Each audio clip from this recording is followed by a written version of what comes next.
अबे तेरी तो भैया आप मैं आपका छोटा भाई सैम। अरे कौन सैम कौन भैया? भाई साहब आपको ना कोई गलत फहमी हुई है, मैं आपका भाई नहीं हूँ। सर आपका दिमाग खराब है कि ये आपका भाई? साक्षी जस्ट कीप क्वाइट। तुम्हें मेरे बड़े भाई के बारे में पता है? नहीं पता है ना, तो मैं अपने बड़े भैया को नहीं पहचानूंगा। तुम चुप खड़े रहो। सतीश भैया मैं आपका छोटा भाई सैम। आपने मुझे पढ़ा लिखा कर इतना बड़ा इंसान बनाया और आप मुझे पहचानने से इनकार कर रहे हो। सब कह रहा हूँ ना, आपको कोई गलत फहमी हुई है। एक शक्ल की दुनिया में 7 लोग होते हैं। अब आपके भाई की शक्ल मुझसे मिलती होगी, मैं आपका भाई नहीं हूँ। नहीं भैया मैं आपका छोटा भाई हूँ। आप अरे भाई साहब कह रहा हूँ ना, मैं आपको नहीं जानता। भैया सताक्षी तुम एक काम करो, तुम गाड़ी में बैठो, मैं अभी आता हूँ। बस जस्ट वेट प्लीज। अरे सुनो, हम ना छुटकू से मिल के आ रहे हैं। क्या बात कर रहे हैं? कहाँ है? लेकर नहीं आएगा? नहीं लेके तो नहीं आए, बहुत बड़ा आदमी हो गया है, एकदम अमीरों जैसा लग रहा था। कपड़ा भी बहुत महंगा पहना हुआ था, ऊपर से नीचे तक ना एकदम अमीर बाबू लग रहा था। और उसके साथ ना एक मैडम भी थी, बहुत अमीर लग रहा था। और पता है तुमको, इतने साल बाद हमको देखा है और देखते ही पहचान गया कि हम उसके बड़े भाई हैं। अरे पहचानेगा क्यों नहीं? उनके भाई ने उनका पाल पोस के बड़ा किया और आज इतना बड़ा आदमी बन गया। आपकी वजह से तक हुआ है सब। काहे नहीं पहचानेगा? वैसे एक बात समझ नहीं आई, कितने सालों बाद मिला है आपको, जो आपको छोटा भाई लेकर क्यों नहीं आए यहाँ पर? वो हमको पहचान गया है, लेकिन हमने मना कर दिया कि हम तुम्हारे बड़े भाई नहीं हैं। कहाँ मना कर दिया? पर काहे? अरे तुम ही सोचो ना, इतना बड़ा आदमी हो गया है, लोगों के सामने ऐसे ही हमको पहचान लिया कि बड़े भैया बोलने लगा। तो अब तुम ही सोचो, ऐसे सब लोगों के सामने हम अगर स्वीकार कर लेते कि हम उसके बड़े भाई हैं, तो उसकी कितनी बेइज्जती होती कि एक भाई इतना अमीर है, इतना पैसे वाला है, और उसका बड़ा भाई मजदूरी करता है, तो उसकी बेइज्जती हो जाती ना समाज में। ये बस यही डर से हम नहीं स्वीकार किए कि हम उसके बड़े भाई हैं और झूठ बोल के यहाँ चले आए। वैसे आपने जो कुछ भी किया है ये ठीक किया है, पर एक बात है जो मन में खटक रही है। उसको जब आपने ऐसे बोला होगा सारे बाजार में कि आप उसे नहीं जानते, उसके भाई नहीं है, उसको बुरा तो लगा होगा ना कहीं ना कहीं। आपको याद है ना, जब यहाँ पे पढ़ाई लिखाई करता था, यहीं रहता था हमारे पास, तो उसको कितना प्रेम करता था, कितने प्यार से रहता था। आज जब उसे पता चला होगा कि उसका भाई उसको पहचानने से इनकार कर रहा है, इसका दिल जरूर दुखा होगा ना। हमको पता है कि हम गलत किए हैं, उसको पहचानने से इनकार कर दिए, लेकिन तुम ही सोचो ना, जिस भाई से हम इतना प्यार करते हैं उसका ऐसे सम्मान कैसे गिरने दे सकते थे? तुमको क्या लगता है कि हमको तकलीफ नहीं हुई है? इतने साल बाद हम अपने छोटे को देखें, मन तो कर रहा था कि उसको गले लगा लें, लेकिन बस उसका सम्मान रखने के लिए ना हम झूठ बोल गए। इस झूठ में उसी का भलाई था। देखिए ना, कल को अगर वो हमारे पास यहाँ आ जाता, यहाँ हमारी झोपड़पट्टी में रहता, अगर वो यहाँ आ भी जाएगा ना, सब उसके ऊपर थूथू करेंगे कि उसका बड़ा भाई, उसकी भाभी ऐसी गरीबी में रहते हैं, ऐसी जगह रहते हैं। तो हमने जो कुछ भी किया है बहुत सही किया, सही करा, मना कर दिया उसको, हम नहीं जानते। क्या खाक अच्छा किया भैया आप इस चीज को अच्छा बोल रहे हो। सच्चाई बताओ ना भाभी को। भाभी आपको पता है, भैया ने मुझे सारे बाजार में पहचानने से मना कर दिया। अपने सगे छोटे भाई को पहचानने से मना कर दिया, वो भी इतने सारे लोगों के आगे। भैया क्या गलती कर दी थी मैंने? अपने छोटे भाई होने का फर्ज नहीं निभाया। भैया माना आपने मेरे लिए बहुत कुछ किया है, लेकिन आप ना एक फर्ज निभाना भूल गए। सिर्फ टाइम पे फीस भरना, टाइम पे पैसे पहुंचाना ही बड़े भैया का फर्ज नहीं होता।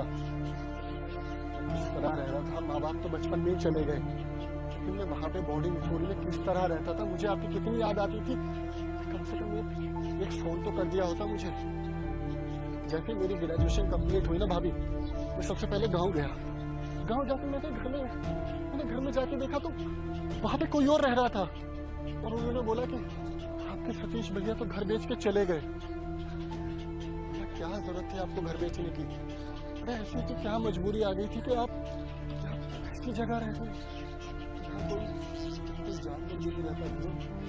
छोटे, तू नहीं समझेगा, अम्मा बाबूजी के जाने के बाद ना घर की सारी जिम्मेदारियां हमारे ऊपर आ गई थी। तू छोटा था और मैं बड़ा, और बड़े होने के नाते हमारी जिम्मेदारी थी कि तुझे पढ़ा लिखा करके जीवन में लायक इंसान बनाओ, माई बाबूजी का सपना पूरा करो। बस इसीलिए मुझे पढ़ाने के लिए बोर्डिंग स्कूल भेज दिया और यहाँ पे दिन रात मेहनत करता था ताकि तेरी पढ़ाई में कभी कोई कमी ना आए।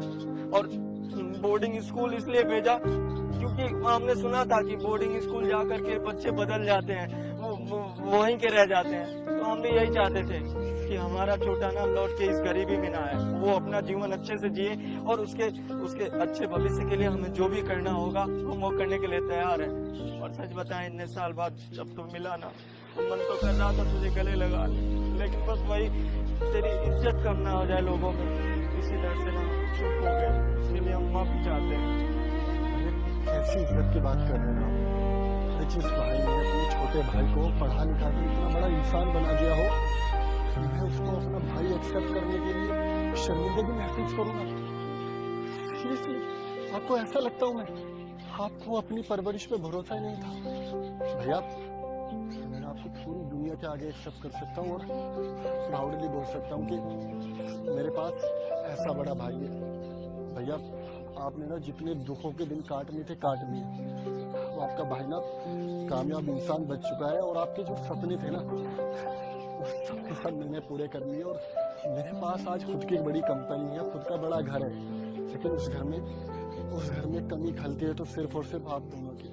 भैया मैं आपके आगे हाथ जोड़ता हूँ, प्लीज मेरे साथ मेरे घर में चलो। मैं बहुत अकेला महसूस करता हूँ वहाँ पे। आप मेरे साथ मेरे उस घर में रहोगे, मुझे बहुत अच्छा लगेगा। समझ सकते हैं, हमारा भी मन है तेरे साथ रहने का, लेकिन तू ना बहुत बड़ा आदमी हो गया है, बड़े लोगों में उठना बैठना हो गया है, खामखा तेरी बेइज्जती होगी कि बड़ा भाई इतना गरीब है। हम यहाँ खुश हैं और जब भी तू कहेगा ना मिलने के लिए, हम मिलने के लिए चले आएंगे। भाभी आप समझाओ ना भैया को, मैं तो अपने बाप का फर्ज निभा लिया, मुझे भी तो बेटे और छोटे भाई होने का फर्ज निभाने दो ना। मैं आप लोगों से वादा करता हूँ, आप लोग बैठ के आराम करोगे, कमाऊंगा मैं। आप अगर घर में रहोगे तो जैसे बाप का सहारा होता है ना, ऐसे ही बस भैया भाभा का मेरे ऊपर सहारा रहेगा तो मैं उसमें खुश रह लूंगा और मैं कभी आपको किसी चीज़ की कोई कमी महसूस नहीं होने देगा। प्लीज आप मेरे साथ मेरे घर में चलो। मान जाइए ना, छोटा भाई इतना बोल रहा है, चल के रहते हैं ना इनके साथ ही। चलो अब ज्यादा मत सोचो, चलो। देविका जैसा मैंने समझाया बिल्कुल वैसे करना। जल्दी जाओ, जल्दी। भाभी आप ना अपना अंदर पर्स भूल कर आ गए हो। अरे यार पर्स भूल गई, पर्स के बिना कैसे जाऊंगी? ऐसा करो जाओ लेकर आ। अरे भाभी मुझे ना वैसे ही देर हो रही है कॉलेज के लिए, आप ले आओ ना। 2 मिनट लगेगा देविका, ले आओ ना, मैं ऑलरेडी लेट हूँ।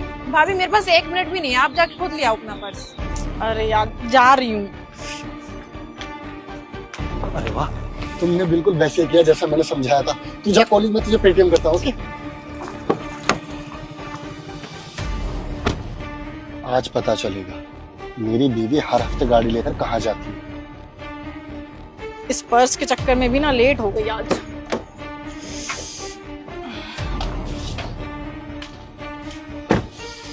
इस पर्स के चक्कर में बहुत लेट हो गई, ऑलरेडी लेट थी। कॉल करके बोल देती हूँ, थोड़ा टाइम लग जाएगा। हेलो, हाँ सुनो, मुझे ना थोड़ा सा टाइम लगेगा आने में, मेरा वेट करना। अरे हाँ बाबा, इतने टाइम बाद आ रही हूँ तो 2-3 घंटे रुक के ही जाऊंगी ना। तुम टेंशन मत लो, मैंने अपने पति से झूठ बोल दिया है, आ रही हूँ बस, ठीक है।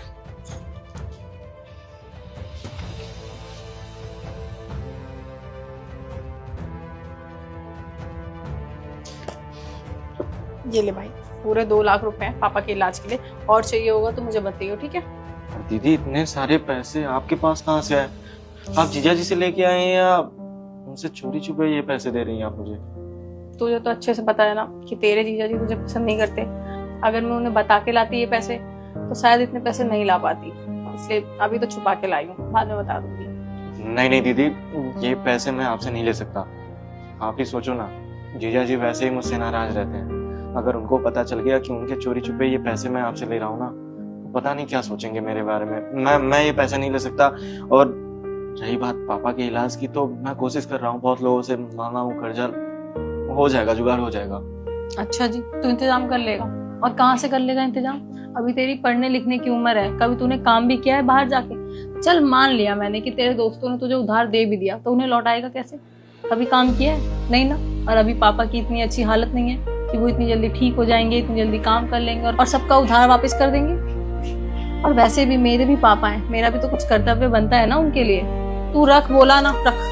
पर दीदी आप ही सोचो ना, अगर जीजा जी को पता चला कि ये पैसे आपने उनसे चोरी छुपे मुझे दिए हैं तो आपके रिश्ते पे हाथ आ सकता है। और मैं ये नहीं चाहता कि मेरे कारण मेरी बहन का जीवन बर्बाद हो। मैं नहीं ले सकता ये पैसे। पागलों वाली बात मत कर, ठीक है? छोटा है ना, छोटा बन के रह। और तेरे जीजा जी को बताएगा कौन? ना मैं बताऊंगी ना तू बताएगा। और जब पापा ठीक हो जाएंगे तो मैं खुद बता दूंगी। तुझे अच्छे से पता है ना, तेरे जीजू दिल के बुरे नहीं है। वो सिर्फ तुझसे थोड़ी सी रूडली बात करते हैं, वो भी इसलिए क्योंकि वो चाहते हैं तो अपने पैरों पे खड़ा हो जाए। बाकी कोई दिक्कत नहीं है तेरे जीजू को तेरे से। पैसे रख और पापा का इलाज करा। और पैसे की जरूरत हो तो मुझे बताइए, ठीक है? हाँ हाँ, और पैसे की जरूरत होगी तो दे देना, क्योंकि मेरे पैसे तो हराम के आ रहे हैं। मैं तो मेहनत करता नहीं। अरे ये पैसे मेरे खून पसीने की मेहनत के पैसे हैं। और तू कैसा भाई है? तुझे शर्म आनी चाहिए। अपनी अय्याशा पूरी करने के लिए, शौक पूरे करने के लिए तू अपनी बड़ी बहन से उसी के घर में चोरी करा रहा है। सैम तुम गलत समझ रहे हो। क्या गलत समझ रहा हूं मैं? जो मैंने सुना वो गलत समझ रहा हूं या जो मैं देख रहा हूं वो गलत समझ रहा हूं? मैं सब कुछ सही समझ रहा हूं शताक्षी।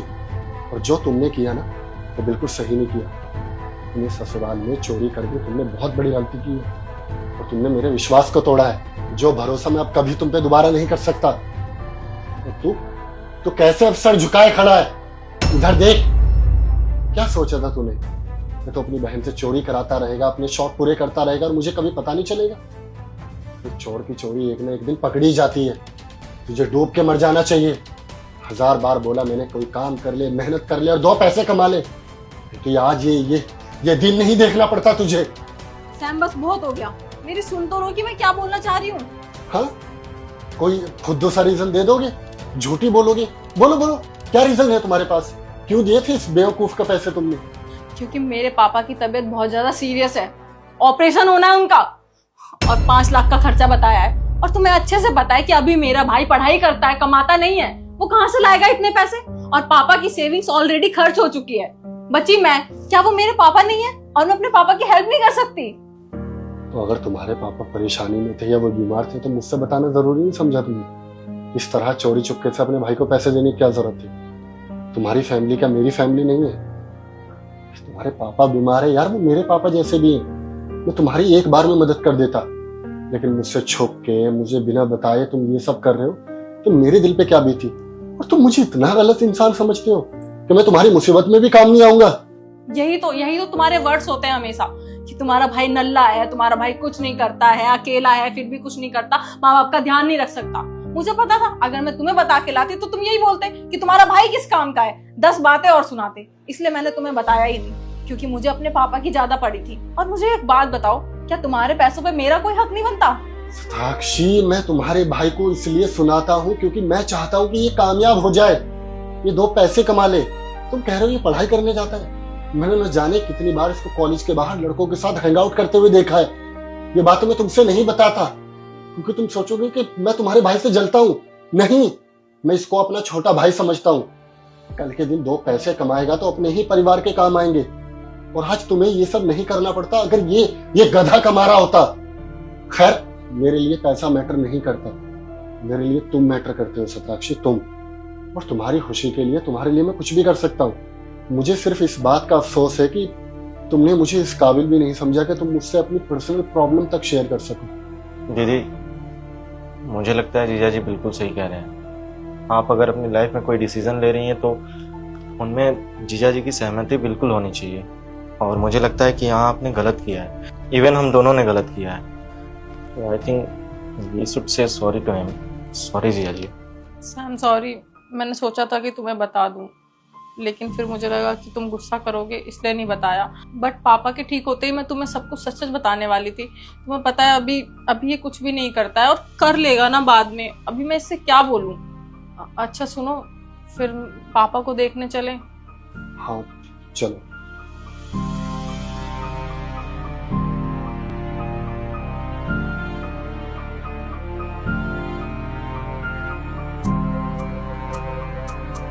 अंकल, मुझे ना आपकी थोड़ी सी मदद चाहिए। हाँ बेटा, बताओ क्या मदद चाहिए आपको? वो थोड़ा सा अकेले में। अच्छा, हाँ आओ ना। वो मेरी मम्मी को ना गर्ल्स प्रॉब्लम हो गई है। क्या आप मुझे अपनी शर्ट दे सकते हो? अच्छा ठीक है, घबराने वाली कोई बात नहीं है, मैं अपनी शर्ट दे देता हूँ। ये ले जाओ। आप ना मुझे अपना एड्रेस दे दो, मेरी मम्मी ये टी शर्ट वहीं पे लौटा दूंगी। ये थैंक यू अंकल। क्या हुआ? वही यार, गर्ल्स प्रॉब्लम, इसकी मम्मी को। अच्छा चल ठीक है, चलते हैं, हम चाय पीते हैं। हाँ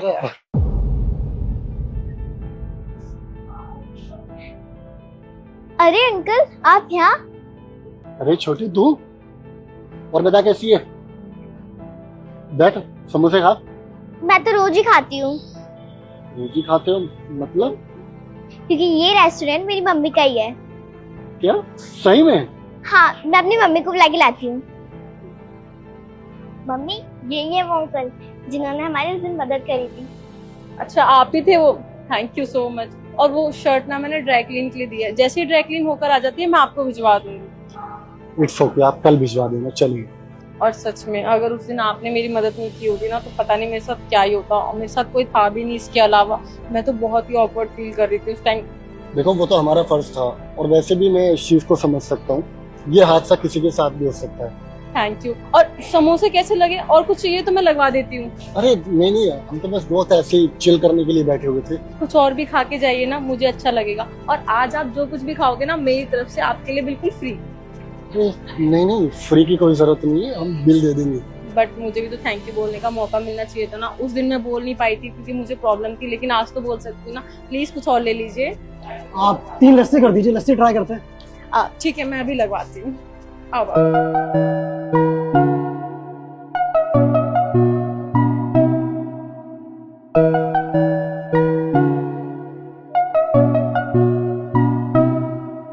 वो हेलो भाई, शादीशुदा है वो? पता है यार, मुझे शादीशुदा है।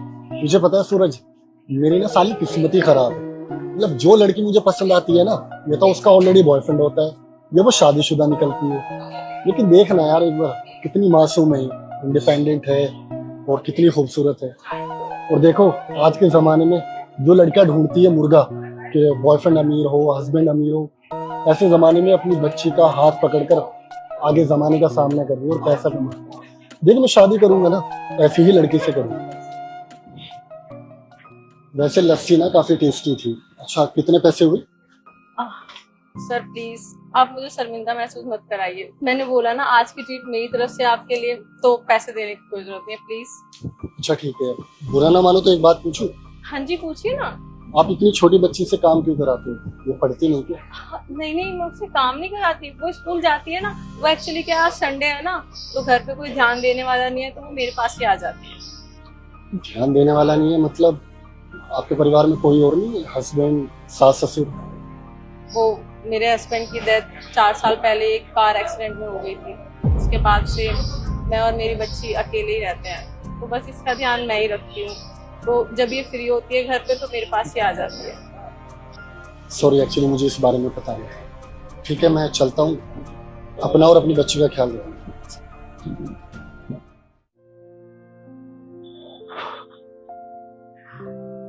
अरे आप यहाँ? हाँ बस वो टहलने निकली थी। अच्छा सही है, फिट रहना भी जरूरी है आज के टाइम में। बहुत जरूरी है। इसके लिए तो बिल्कुल ये घर पे बैठे गेम खेलती रहती है, इसलिए इसको लेके निकली हूँ कि आ चल तू टहल के आ। अच्छा चलो अच्छी बात है, सिंगल मदर होने के बाद भी आप एक अच्छी माँ है। तो वैसे मैं गया था आपके रेस्टोरेंट, लेकिन वहाँ पर आप थे नहीं, आपका स्टाफ था। हाँ जब वर्क कम होता है तो मैं हाफ डे में घर आ जाती हूँ इसके साथ टाइम स्पेंड करने। आपने बोला था ना कि आपकी बच्ची का ख्याल रखने के लिए घर पर कोई होता नहीं, तो अगर आपको बुरा न लगे तो आपकी बच्ची का ख्याल मैं रख सकता हूँ। मतलब मैं कुछ समझी नहीं। देखो इस बुरे जमाने में अच्छे इंसान मिलना बहुत मुश्किल है। अब मैं खुद को अच्छा नहीं बोलूंगा, वो तो शायद हम दोनों के साथ में रहने के बाद तुम्हें पता चलेगा, लेकिन मैंने तुम्हें बहुत लाइक करता हूँ। लेकिन जब मुझे पता चला कि तुम शादीशुदा हो तो मैंने अपने कदम पीछे कर दिए। लेकिन उसके बाद तुमने बताया कि तुम सिंगल मदर हो और तुम्हारे हस्बैंड की कुछ वक्त पहले डेथ हो गई, तो मैंने सोचा कि क्यों ना मैं तुम्हारा और तुम्हारी बच्ची का सहारा बन सकती। तो इसलिए क्या हम अच्छी दोस्ती से शुरुआत कर सकते हैं? इसके पापा के जाने के बाद मैंने सोच लिया था कि मैं अपनी लाइफ में किसी को नहीं लाऊंगी और दूसरी शादी तो बिल्कुल भी नहीं। लेकिन आप बहुत अच्छे इंसान हो। आज की डेट में कोई भी बिना मतलब के किसी की हेल्प नहीं करता। आप तो मुझे जानते भी नहीं थे, फिर भी आपने मेरी हेल्प करी। तो मैं आपके बारे में दोस्ती को लेके तो सोच सकती हूँ, लेकिन दोस्ती से आगे का मैं कुछ भी नहीं बता सकती अभी। बट हाँ, एक कंडीशन, दोस्ती भी तभी हो सकती है, मेरे घर में ना मेरी बच्ची के अलावा एक और सदस्य है। अगर आप उसको पसंद आ जाते हो तो मैं दोस्ती के बारे में सोच सकती हूँ। अच्छा ठीक है, तो फिर मिलवाओ मुझे उससे, बताओ मैं कब मिलने आ सकता हूँ? कब, क्यों, अभी मिल सकते हो आप। वो देखो, बाबू बाबू।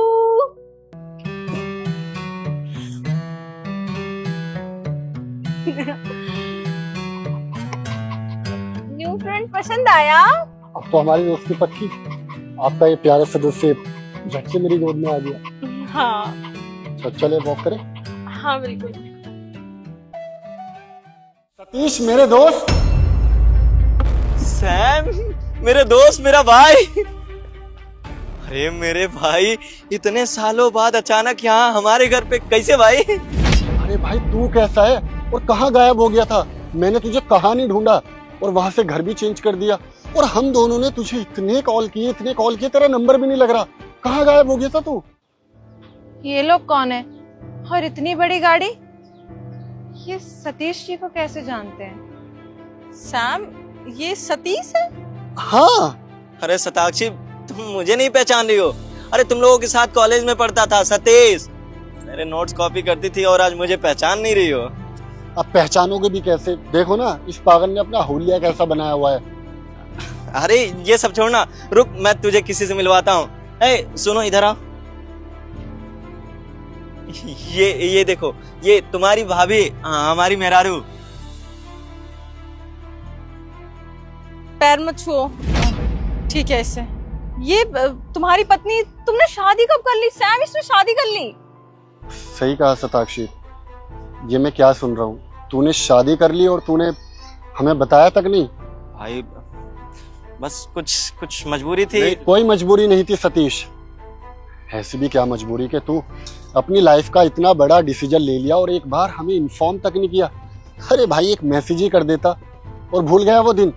कॉलेज में तो बहुत बड़ी बड़ी बातें करता था कि मैं तेरा भाई हूँ, दोस्त नहीं हूँ, हर चीज तुझसे शेयर करूंगा, हमेशा तेरा साथ दूंगा और तेरे दुख सुख में साथ खड़ा रहूंगा। और हम पागल है शताक्षी, जो हम दोनों की शादी का कार्ड इसको देने आ गए।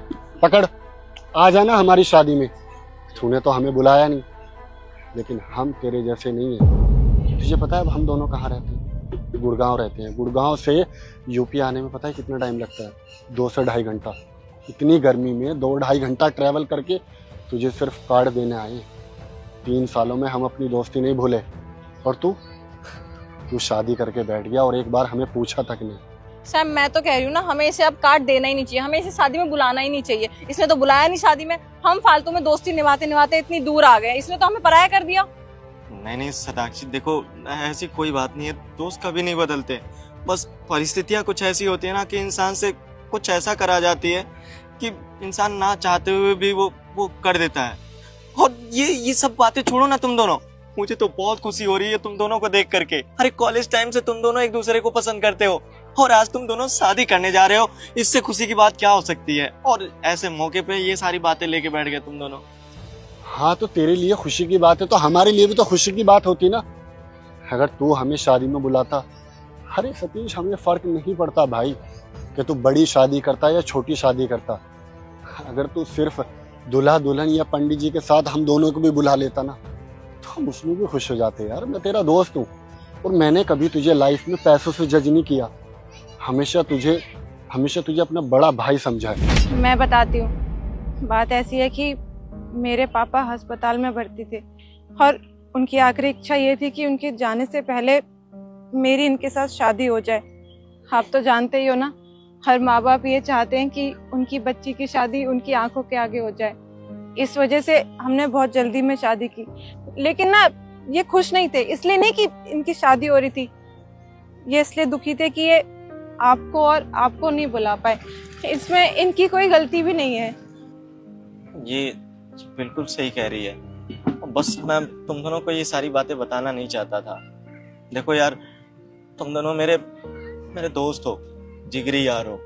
अगर मेरा इस दुनिया में इसके अलावा कोई और है जिसे बहुत ज्यादा मानता हो ना, तो तुम दोनों ने मेरे लिए बहुत किया है। अरे मेरी औकात नहीं थी उस कॉलेज में पढ़ने की, ना किसी से दोस्ती करने की। खैर मुझसे कोई दोस्ती करता भी कहाँ था, गरीब परिवार से जो था मैं। लेकिन तुम दोनों ने कभी गरीबी अमीरी का भेद नहीं किया, हमेशा मुझे अपना दोस्त समझा। तुमने हमेशा मुझे अपना भाई समझा। बस भाई ये मजबूरी थी, इसी वजह से मैं किसी को नहीं बुला पाया और तुम दोनों को भी नहीं बुला पाया। मजबूरी कुछ नहीं होती है, तूने हमसे झूठ बोला है, झूठ। नहीं सताक्षी, इसने कभी हमसे झूठ नहीं बोला। ये पिछले 10 सालों से हमारा दोस्त है। ये बातें छुपा जरूर सकता है लेकिन झूठ नहीं बोल सकता। लेकिन खुशी की बात तो ये है ना कि इसकी शादी भले ही किन्हीं भी परिस्थितियों में हुई हो, हमारा भाई खुश तो है ना। और देखो भाभी भी भाई के साथ बहुत खुश लग रही है। अब देख यार, तूने तो हमें शादी में बुलाया नहीं, लेकिन अगर तू हमारी शादी में नहीं आया या कोई भी बहाना दिया ना, तो मैं तुझे यहीं आके मारूंगा, समझा? अरे नहीं मेरे भाई, मैं जीवन में गलती एक ही बार करता हूँ, दोबारा नहीं। और तुम्हारी शादी में मैं ना आऊं, ये हो ही नहीं सकता। हम दोनों आएंगे तुम्हारी शादी में।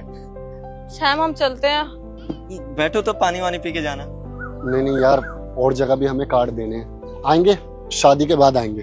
चल ठीक है, चले सताक्षी। हे जी, ये कार्ड तो देखने में बहुत महंगा लग रहा है, जरा खोल के तो देखिए कैसा कार्ड है शादी का। हाँ 1 मिनट। सारे पैसे। देविका, इसको कहते हैं सच्ची दोस्ती। हम तो अपना फर्ज निभाना भूल गए, लेकिन हमारा दोस्त ना अपना फर्ज नहीं भूला। उसे अच्छे से पता था हमारी परिस्थितियों के बारे में, हमारे हालात के बारे में। वो जानता था कि हमारे हालात कैसे हैं, हम उसकी शादी में आ नहीं पाएंगे, अच्छे कपड़े नहीं खरीद पाएंगे।